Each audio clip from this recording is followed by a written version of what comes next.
Mi nombre es Julián. Durante 50 años fui el conserje del colegio El Roble. Fui una sombra silenciosa en sus pasillos, un fantasma con un cubo y una escoba. Vi crecer a generaciones, sequé lágrimas, celebré victorias anónimas y guardé secretos que los muros susurraban por la noche. Y entonces, un día, me lo arrebataron todo. Me humillaron frente al mundo que yo mismo había ayudado a construir. Me llamaron basura y me echaron a la calle.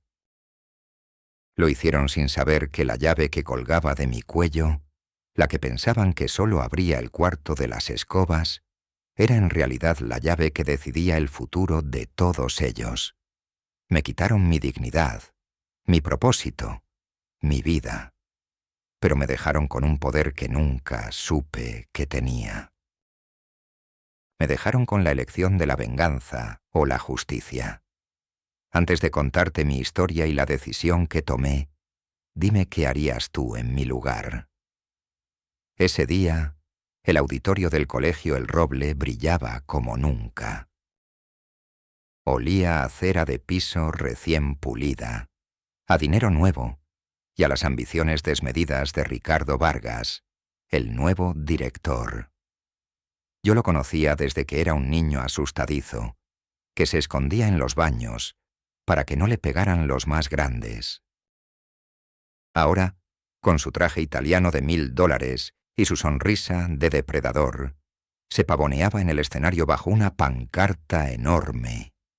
Colegio El Roble, un futuro de excelencia e innovación. Había inversores en primera fila, políticos locales, padres adinerados. El aire estaba espeso de expectativas. Yo, desde el fondo, sentía un nudo en el estómago. Cada palabra de Ricardo era un martillazo sobre el alma de la escuela que yo conocía. Nos desharemos del pasado obsoleto, proclamaba con su voz amplificada por los altavoces. Daremos un paso audaz hacia un futuro tecnológico. Su plan era construir un hub de innovación, un monstruo de cristal y acero, justo donde estaba mi jardín, donde estaba el roble, el árbol que mi esposa Sofía y yo plantamos hace medio siglo, cuando todo esto era un campo baldío y un sueño. Mi única tarea ese día era llevarle un vaso de agua al estrado. Intenté ser invisible, como siempre. Me moví con el sigilo que te dan 50 años de práctica. Pero mis pies, torpes por la edad, se enredaron en un cable. La bandeja se tambaleó. El agua voló por los aires en una parábola cruel y aterrizó, con un chapoteo que sonó como un disparo, en la solapa del traje del inversor más importante, el señor Montero. El silencio fue absoluto. 100 pares de ojos se clavaron en mí. La música se detuvo. Sentí como el calor me subía por el cuello hasta las orejas. Ricardo se giró lentamente. Su sonrisa se había congelado y luego se derritió en una máscara de furia helada. Se acercó a mí, arrancó el micrófono del pedestal y su voz, ahora un siseo venenoso, retumbó en cada rincón del salón. Julián. 50 años, dijo saboreando cada sílaba. 50 años caminando por estos pasillos. ¿Y en 50 años no has aprendido a no estorbar? Director, señor Vargas, yo... lo siento. Balbuceé, mi voz un hilo tembloroso. Él soltó una carcajada. Una risa fea, humillante, que no tenía nada de alegría. ¿Lo siento? Tú eres un recordatorio viviente de todo lo que estamos desechando. Eres el polvo del pasado. Una reliquia. Arruinas la vista. Arruinas el futuro de esta escuela. Dio un paso hacia mí, su rostro contorsionado por el desprecio. Estoy harto. Estás despedido. Ahora mismo. No quiero volver a ver tu cara por aquí. Seguridad. Saquen a esta basura de mi vista. 2 guardias, hombres a los que yo había visto llegar como jóvenes nerviosos en su primer día, me tomaron bruscamente por los brazos. No me resistí. Estaba roto. Mientras me arrastraban por el pasillo central, entre las miradas de desprecio y la indiferencia de la gente, mis ojos se llenaron de lágrimas de vergüenza. Mi mano, por un instinto que no controlé, se aferró a la vieja llave de latón que colgaba de una cadena bajo mi camisa. La llave que nadie veía, la llave de mi secreto olvidado. Ellos me habían sentenciado, sin saber que el juez de su destino, en realidad, era yo. Mi vida, antes de Ricardo, era un ritual de afecto silencioso.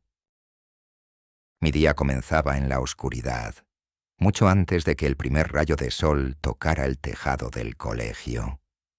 La ciudad aún dormía cuando yo ya estaba abriendo la pesada verja de hierro forjado. El sonido del metal chirriando era mi primera conversación del día. El colegio vacío era mi santuario. No era solo limpiar, era cuidar. Conocía el gemido de cada tabla del suelo del gimnasio, el punto exacto donde la ventana del aula de música se atascaba con la humedad, el olor a tiza y a sueños infantiles que impregnaba las paredes. Cada mañana, mi primer destino era el patio. Allí se erguía, majestuoso, el roble.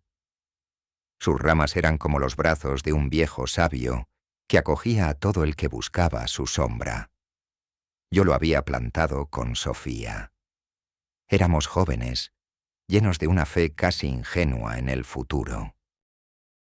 Compramos este terreno con la pequeña herencia de sus padres, un terreno que nadie quería. Y en el centro plantamos un esqueje de roble. Será el corazón de la escuela, Julián, me dijo ella, con sus manos llenas de tierra. Un lugar donde las raíces de la comunidad puedan crecer fuertes.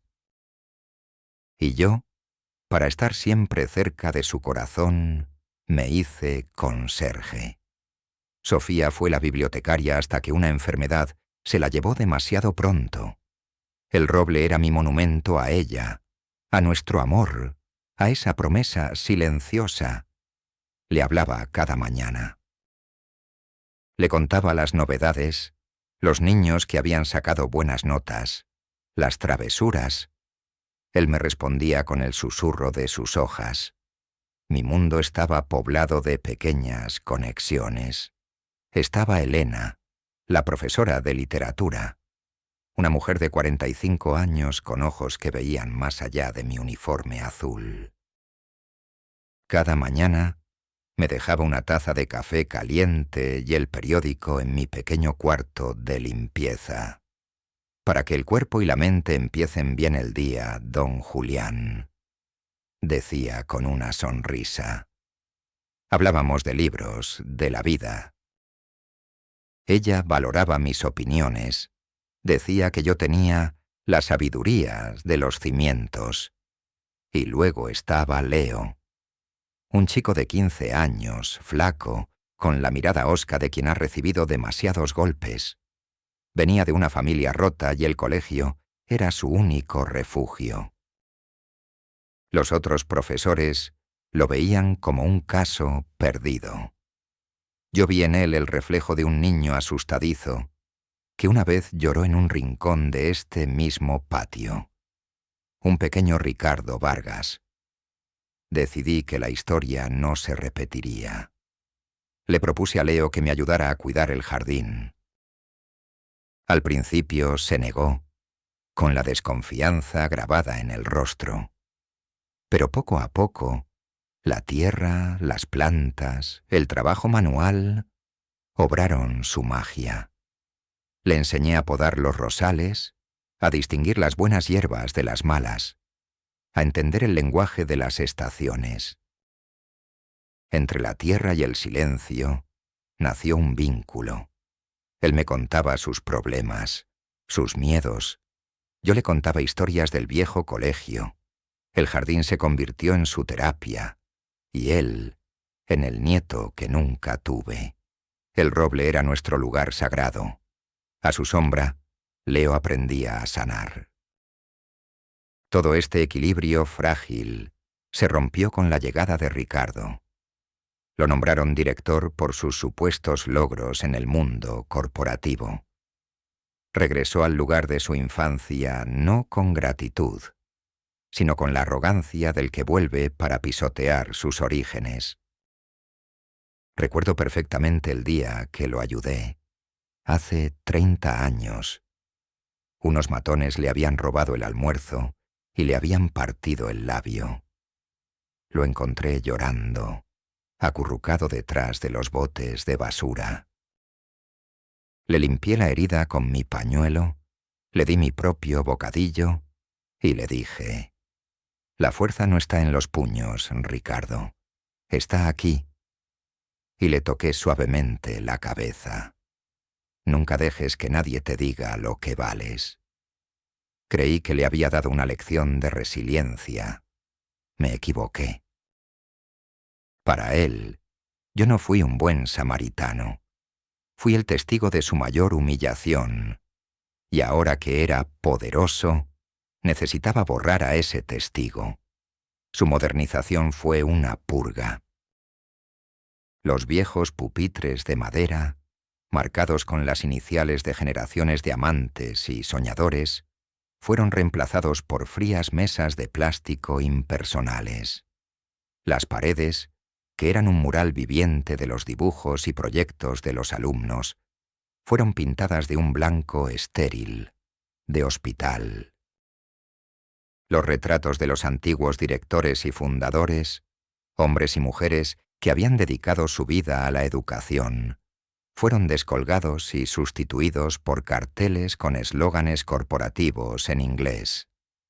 Think outside the box. Success is a mindset. Yo recogía los pedazos de la historia de la escuela y los guardaba en mi cuarto como si fueran reliquias. Un día reuní el coraje para hablar con él. Lo encontré en su nuevo y lujoso despacho, con vistas al patio. «Señor director», empecé sosteniendo mi gorra entre las manos, «con todo respeto, la escuela está perdiendo su alma. Esas paredes contaban historias». Él ni siquiera levantó la vista de su computadora portátil. «Julián, tu tiempo ya pasó. El alma no paga las facturas. La eficiencia sí. No te metas en lo que no entiendes. Limítate a limpiar el polvo. Es lo que mejor haces». La humillación fue un veneno lento, pero el golpe final llegó cuando anunció su proyecto estrella, el Innovation Hub. Para construirlo, necesitaba demoler el jardín y, con él, el roble. El corazón de Sofía. Mi corazón. Para conseguir los fondos, organizó esa fatídica presentación para los inversores, la misma que se convertiría en mi cadalso público. Yo no sabía que ese día, al tropezar con un cable, en realidad estaba tropezando con mi propio destino. Los días que siguieron a mi despido fueron un pozo de silencio y vacío. Mi pequeño apartamento, que antes era mi refugio después de una larga jornada, se convirtió en mi celda. Las paredes parecían encogerse a mi alrededor. El reloj de la sala, cuyo tic-tac antes era un sonido reconfortante, ahora martilleaba cada segundo de mi inutilidad. El colegio no era mi trabajo, era mi identidad. Sin él, yo no era nadie. Un viejo de 72 años, desechado. Me sentaba en mi viejo sillón de orejas, el que compartí con Sofía durante tantos años, y miraba por la ventana. pero no veía la calle, ni a la gente pasar. Veía los pasillos vacíos de mi memoria, oía las risas fantasmales de los niños en el recreo. La quietud era ensordecedora. Por primera vez en 50 años, no tenía un propósito al amanecer. El sol salía, pero mi mundo permanecía en la más profunda oscuridad. Elena, la profesora de literatura, fue la primera en venir. Apareció en mi puerta con una bolsa de pan fresco y un Tupperware con estofado caliente. Su rostro reflejaba una mezcla de tristeza e indignación. «Don Julián, esto es una injusticia monstruosa», dijo mientras ponía la comida sobre mi mesa. Intenté hacer algo. Quise empezar una recogida de firmas entre los profesores para exigir su reincorporación. Se detuvo, y sus ojos se llenaron de una frustración impotente. Ricardo nos reunió a todos. Dijo que cualquiera que firmara esa hoja sería considerado un elemento subversivo, y que habría consecuencias. La gente tiene miedo, don Julián. Tienen hipotecas, hijos. La mayoría agachó la cabeza. Sus palabras, aunque llenas de buenas intenciones, fueron otra puñalada. Entendí el miedo, pero dolía. Dolía saber que 50 años de servicio, de amistad compartida en la sala de profesores, de favores silenciosos, se evaporaban ante la primera amenaza. Yo era un recuerdo incómodo del que era mejor deshacerse. Un par de días después, sonó el timbre. Era Leo. Estaba agitado, con los puños cerrados y los ojos encendidos de rabia. «Don Julián, no me dejan entrar al jardín». Component Placement exclamó con la voz quebrada. Vargas me prohibió acercarme. Dijo que era una distracción insalubre. Y ya han empezado. Han puesto una valla de metal alrededor de todo el jardín. Hay hombres con cascos amarillos midiendo el terreno. Se le escapó una lágrima de rabia. «Van a matarlo, don Julián. Van a matar a nuestro árbol. Lo van a cortar». La imagen de una sierra mecánica mordiendo el tronco del roble, el tronco que yo había abrazado tantas veces, me atravesó como un rayo. Me vestí y salí. Necesitaba verlo con mis propios ojos.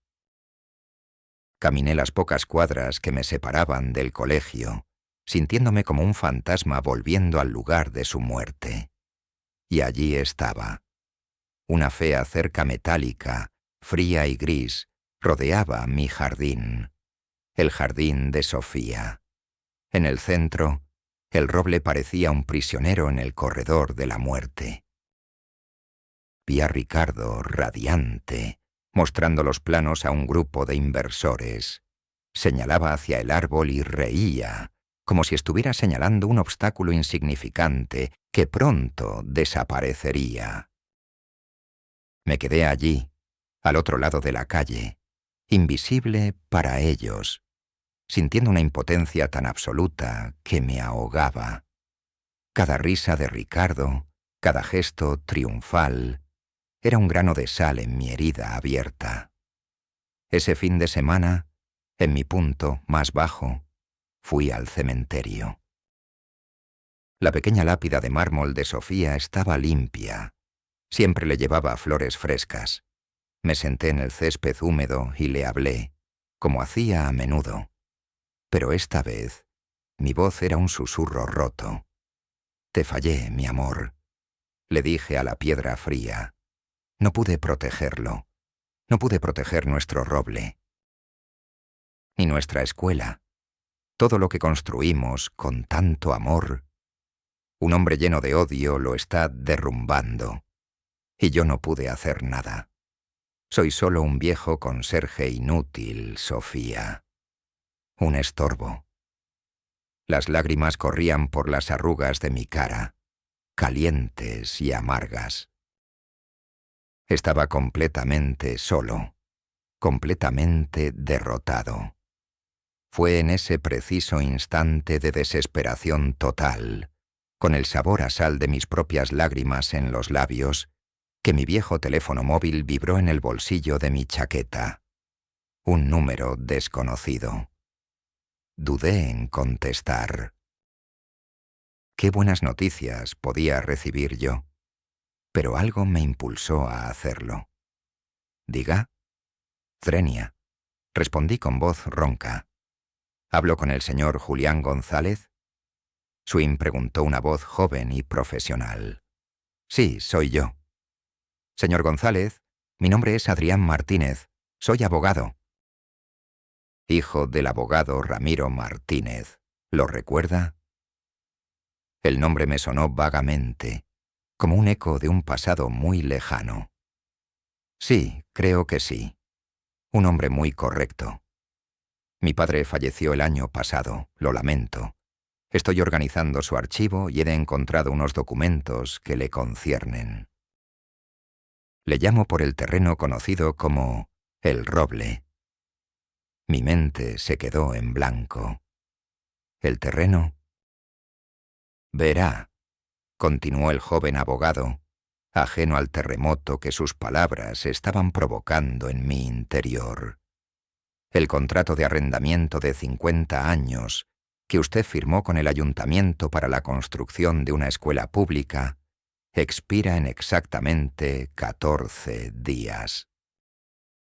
Según la escritura y todos los documentos posteriores, usted es el único y legítimo propietario de esa parcela. El ayuntamiento nos ha contactado para saber cuáles son sus intenciones respecto a la renovación del contrato. El teléfono casi se me cae de las manos temblorosas. El mundo a mi alrededor pareció detenerse. El viento dejó de soplar, los pájaros enmudecieron. Miré la lápida de Sofía y luego al cielo. Un rayo de sol se abrió paso entre las nubes y bañó mi rostro. Yo no era un conserje inútil. Yo no era basura. Yo era el dueño. Era el dueño de la tierra que pisaba Ricardo Vargas. El futuro de la escuela, el destino de mi humillación, estaba literalmente en mis manos. La oficina del joven abogado Martínez era moderna y minimalista. Todo lo contrario al despacho abarrotado y polvoriento de su padre, que yo recordaba vagamente. Adrián Martínez, un hombre de unos 30 y tantos años con la energía y la precisión de su generación, me recibió con una respetuosa solemnidad. Sobre la mesa de caoba pulida, había extendido una serie de documentos amarillentos por el tiempo. Eran como fantasmas de mi pasado, testigos de un acto de amor y fe que casi había olvidado. Aquí está todo, don Julián, dijo señalando los papeles con un bolígrafo de plata. Esta es la escritura de compraventa original, de hace 50 años y 2 meses. La parcela El Roble, comprada por Julián González y Sofía Rivas de González. Ver el nombre de mi esposa caligrafiado con tinta antigua me provocó un vuelco en el corazón. Aquí está el testamento de su esposa, donde le cede a usted su mitad de la propiedad. «Y este», dijo, deslizando un documento más grueso hacia mí, «es la joya de la corona, el contrato de arrendamiento». Tomé el contrato con manos que aún temblaban ligeramente. Las cláusulas estaban escritas en una jerga legal que me costaba descifrar, pero Adrián me lo tradujo a un lenguaje que mi corazón podía entender. Habíamos recibido una pequeña herencia de los padres de Sofía, lo suficiente para comprar una casita modesta o un coche nuevo. Pero Sofía, con su alma de educadora, tuvo otra idea. «Julián», me dijo una noche, mientras mirábamos las estrellas desde el pequeño balcón de nuestro apartamento alquilado. ¿De qué nos sirve una casa más grande si los niños de nuestro barrio no tienen un lugar decente donde aprender a soñar? Los sueños necesitan un hogar, un lugar seguro donde crecer. Y así, en un acto que nuestros amigos y familiares calificaron de locura, invertimos hasta el último centavo en comprar aquel erial a las afueras del pueblo. Un terreno lleno de piedras y matorrales, con un único y diminuto esqueje de roble en su centro. Luego fuimos a ver al viejo abogado Martínez y le explicamos nuestro plan. Cederíamos la tierra al ayuntamiento por un alquiler simbólico. ¿Cuánto es simbólico?, Zrenia preguntó el abogado. 1 peso al año, respondió Sofía sin dudar. Durante 50 años, con una única condición inquebrantable, que en esta tierra se construya una escuela pública, accesible para todos los niños, ricos y pobres, y que mientras el contrato esté vigente, esa función educativa no podrá cambiar jamás. Nunca quisimos reconocimiento. Rechazamos la idea de una placa con nuestros nombres. Nuestro pago era ver las luces de las aulas encendidas por la noche, oír el bullicio de los recreos. Yo me presenté para el puesto de conserje, para poder cuidar nuestro sueño desde dentro.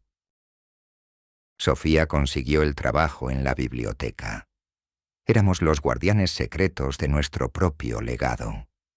Con el paso de los años, con la muerte de Sofía, con la rutina diaria, la enormidad de aquel acto se fue diluyendo en mi memoria. Los documentos legales se convirtieron en un recuerdo lejano, algo que sucedería en un futuro tan distante que parecía irreal. Hasta ahora. Don Julián, la voz de Adrián me devolvió al presente. Su tono era serio, profesional, pero en sus ojos había un brillo de admiración. Legalmente, la situación es clara como el agua. En 13 días el contrato expira. Usted no tiene ninguna obligación de renovarlo. Ninguna. El terreno y todo lo que hay construido sobre él revierte a su pleno dominio. Puede hacer lo que quiera.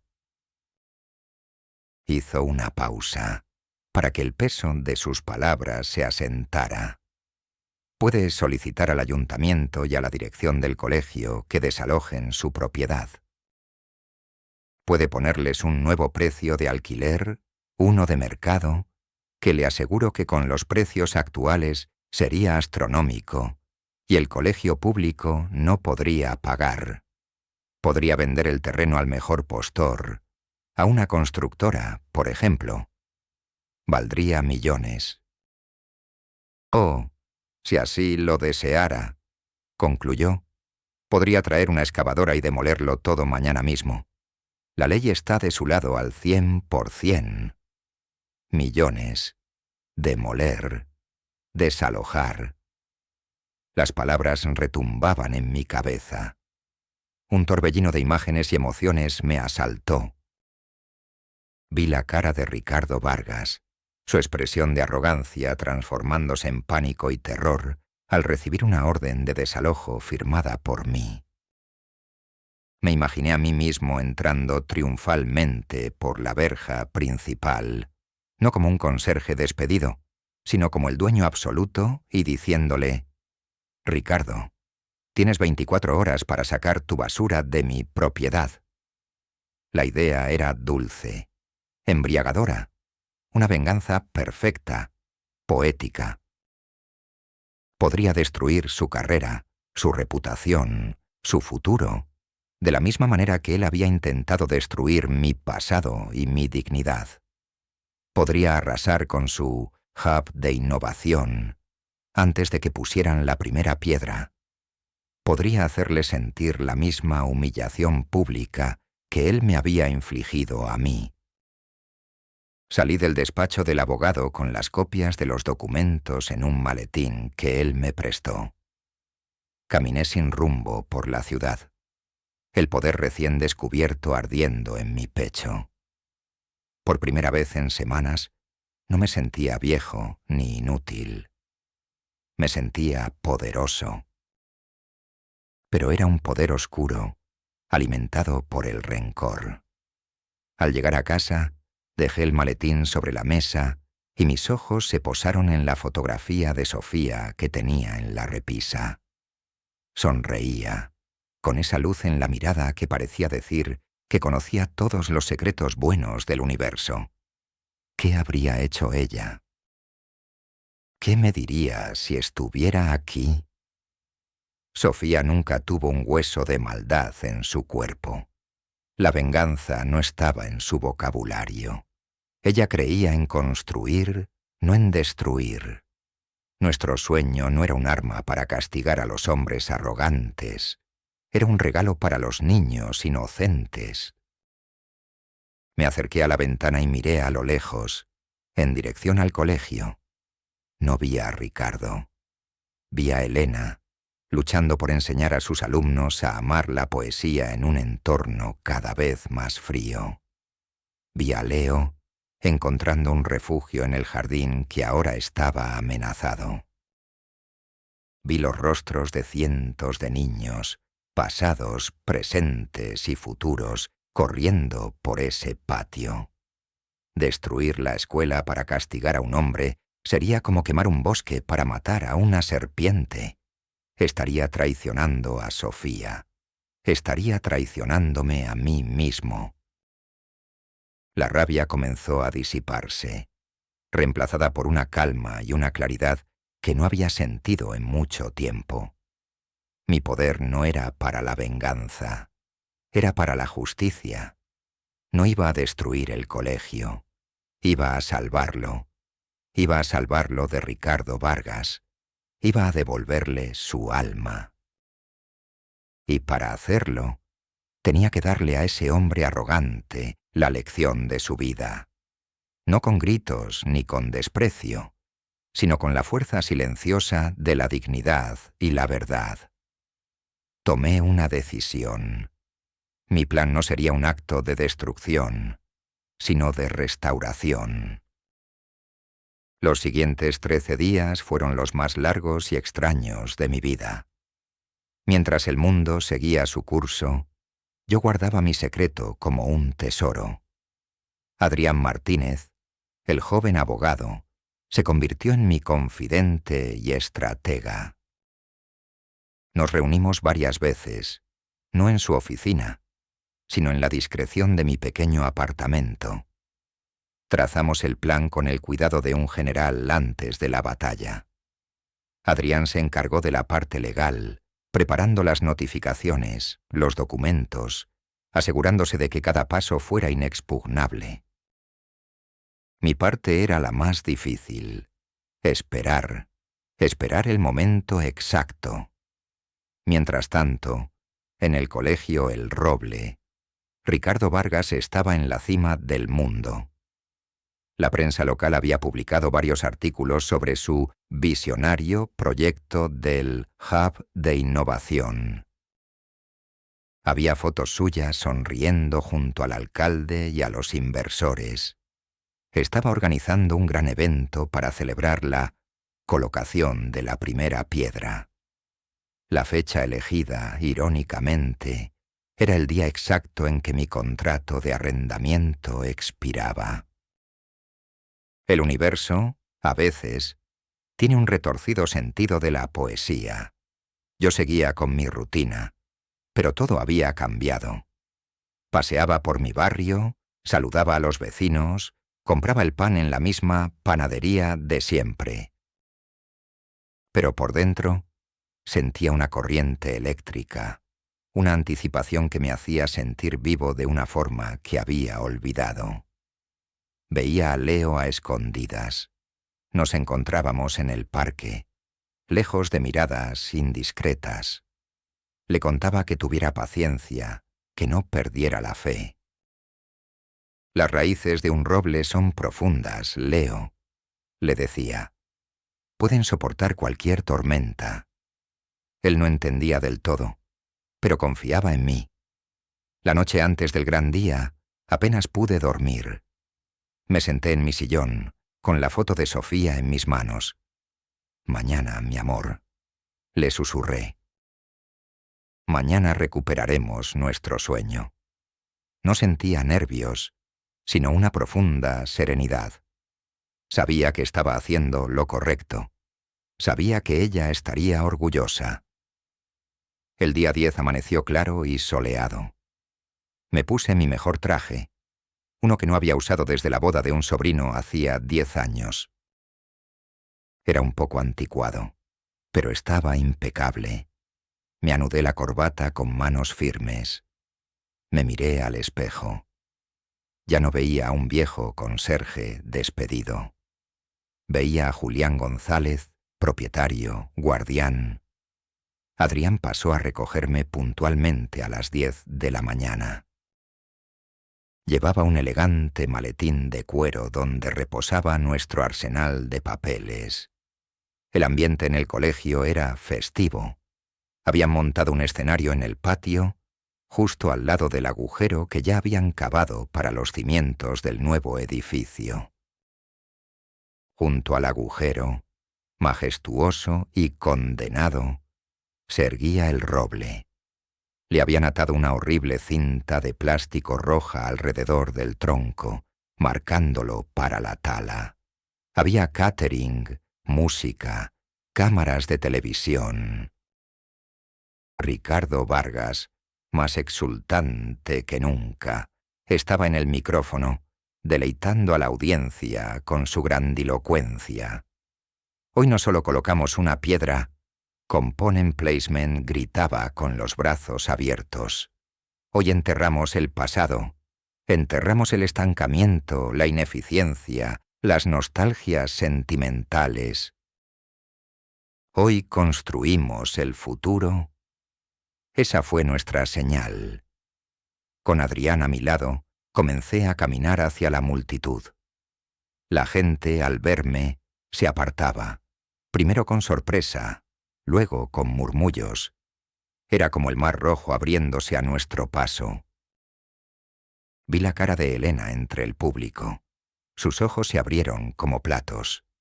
Vi a Leo, que se había colado, con una expresión de incredulidad y esperanza. Ricardo me vio. Su rostro pasó del triunfo a la furia en un instante. «¡Seguridad!», gritó al micrófono, su voz distorsionada por la rabia. «Ya les dije que no quería a este hombre aquí. ¡Sáquenlo! ¡Ahora!». Dos guardias empezaron a moverse hacia nosotros, pero lo hicieron con lentitud, con vacilación. Algo en mi postura, en mi calma, en la presencia del abogado a mi lado, les hizo dudar. No nos detuvimos. Subimos los 3 escalones del escenario y nos plantamos frente a Ricardo. El silencio ahora era total, expectante. «No necesitas a tus guardias, Ricardo», dije. Mi voz, sin micrófono, sonó clara y firme en el silencio repentino. «No he venido a pelear, he venido a mi propiedad». Ricardo soltó una carcajada nerviosa. «¿Qué estupideces dices, viejo? ¿Ya perdiste la cabeza por completo? Esta es propiedad del ayuntamiento». «Era propiedad del ayuntamiento», corregí suavemente. «En alquiler, y el contrato de alquiler terminó esta mañana a las 9 en punto». Fue entonces cuando Adrián entró en acción. Con un movimiento sereno, abrió su maletín y extrajo varias copias de los documentos. Le entregó un juego al alcalde, que palideció al instante. Le entregó otro al señor Montero, el inversor principal, cuyo rostro pasó de la confusión al enojo. Ricardo me arrebató un juego de las manos. Sus ojos volaban sobre las líneas de la escritura, del contrato, de la firma de mis padres. Su cara fue un poema de emociones. la negación, la confusión, el miedo y finalmente el horror puro y absoluto de la comprensión. Se dio cuenta, lo entendió todo. Su mundo de cristal se estaba haciendo añicos a sus pies. Me giré para dirigirme a la multitud atónita. Hace 50 años empecé, mi voz cargada con el peso de medio siglo. Mi esposa Sofía y yo compramos este terreno baldío. No lo hicimos para enriquecernos. Lo hicimos porque creíamos en ustedes, en sus padres, en sus hijos. Se lo regalamos a esta comunidad con una sola condición: que aquí siempre hubiera una escuela, un hogar para el conocimiento, para la bondad, para los sueños, no un escaparate para la soberbia y el desprecio. Clavé mis ojos en Ricardo, que estaba inmóvil, blanco como el papel que sostenía en su mano temblorosa. Tú querías enterrar el pasado, Ricardo, pero no entendiste nada. No se puede construir un futuro sólido si arrancas tus propias raíces. Y este colegio, esta comunidad y este árbol, dije, señalando a el roble, son nuestras raíces. Son tus raíces, las mismas que tú estabas a punto de cortar con una sierra. Un murmullo recorrió la multitud. Los inversores increpaban furiosos al alcalde. Los periodistas, oliendo la historia del año, se abalanzaron hacia el escenario. La carrera de Ricardo Vargas, su futuro de excelencia e innovación, se derrumbó en directo, frente a todos. Yo no tuve que levantar la voz, no tuve que insultarlo. La verdad fue mi única arma. Y fue más demoledora que cualquier excavadora.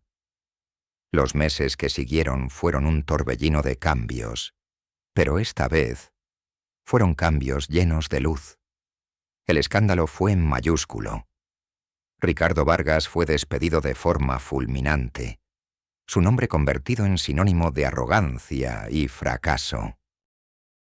Los inversores retiraron sus fondos y el proyecto del hub de innovación murió antes de nacer. El feo agujero en el patio fue rellenado y sembramos césped nuevo sobre él. Yo no ejercí mi derecho a expulsar a nadie. Fui al ayuntamiento, acompañado por Adrián, y me reuní con el nuevo concejal de educación. Sobre la mesa puse mis condiciones. Firmaría un nuevo contrato de arrendamiento, de nuevo por 50 años, y de nuevo por la suma simbólica de $1 al año. Pero este nuevo contrato tenía cláusulas innegociables, escritas con la sabiduría que dan las heridas. La primera, se crearía un consejo de supervisión escolar, formado por representantes de los profesores, de los padres, y mientras yo viviera, por mí mismo. Ninguna decisión estructural o que afectara al espíritu del colegio podría tomarse sin la aprobación unánime de este consejo. La segunda, el jardín y el roble, serían declarados patrimonio histórico y sentimental del colegio, protegidos por el nuevo estatuto. Prohibido tocarlos, prohibido talarlos. La tercera, la nueva directora del colegio sería elegida por el consejo. Y por unanimidad, elegimos a Elena Rodríguez, la profesora de literatura, la mujer que siempre me había visto, la que siempre había creído en el alma de la escuela. El colegio El Roble renació.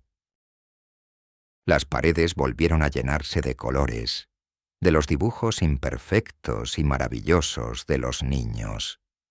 Los viejos pupitres que yo había guardado en un almacén fueron restaurados y devueltos a las aulas. La escuela volvió a oler a madera y a libro, no a plástico y a ambientador corporativo. Volvió a tener alma. Mi vida también cambió. Ya no soy el conserje, soy don Julián, el guardián de la memoria del colegio. No tengo un sueldo, pero tengo algo mucho más valioso: el respeto y el cariño de mi comunidad. Paso mis días allí, no para limpiar, sino para estar. Me siento en un banco nuevo que han puesto a la sombra de El Roble, el banco de Sofía y Julián. Los niños se me acercan a contarme sus cosas. Los profesores me consultan. Elena y yo tomamos café juntos todas las mañanas, planeando el futuro sobre los cimientos sólidos del pasado. Hoy, mientras te cuento esto, el sol de la tarde se filtra a través de las hojas de El Roble, creando manchas de luz danzantes en el suelo. Leo, que ahora es el presidente del club de jardinería del colegio, se me acerca corriendo con la cara iluminada. «Don Julián, mire», Drenia me dice, mostrándome un diploma con una cinta azul. Mi proyecto de ciencia sobre la reforestación nativa ha ganado el primer premio de la feria del distrito. La profesora Elena dice que es brillante. Le sonrío. La sonrisa ya no es triste ni cansada.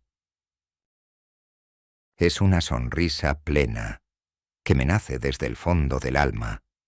Le pongo una mano en el hombro. Nunca lo dudé, Leo.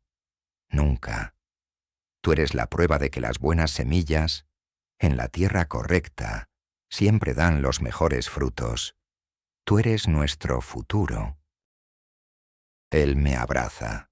Un abrazo torpe y adolescente, pero lleno de una gratitud que vale más que todos los millones que pude haber ganado vendiendo esta tierra. Miro hacia las ramas de El Roble, que se mecen suavemente con la brisa, y siento la presencia de Sofía a mi lado. Nuestro sueño no solo sobrevivió, se hizo más fuerte, porque la verdadera fuerza no reside en el poder de destruir, sino en la humilde y paciente voluntad de cuidar, de proteger y de ver crecer. Esta es mi historia, la historia de cómo un viejo conserje aprendió que su mayor tesoro no era la tierra bajo sus pies, sino el amor que había sembrado en ella. Gracias por escucharme. Ahora dime desde qué ciudad me estás escuchando.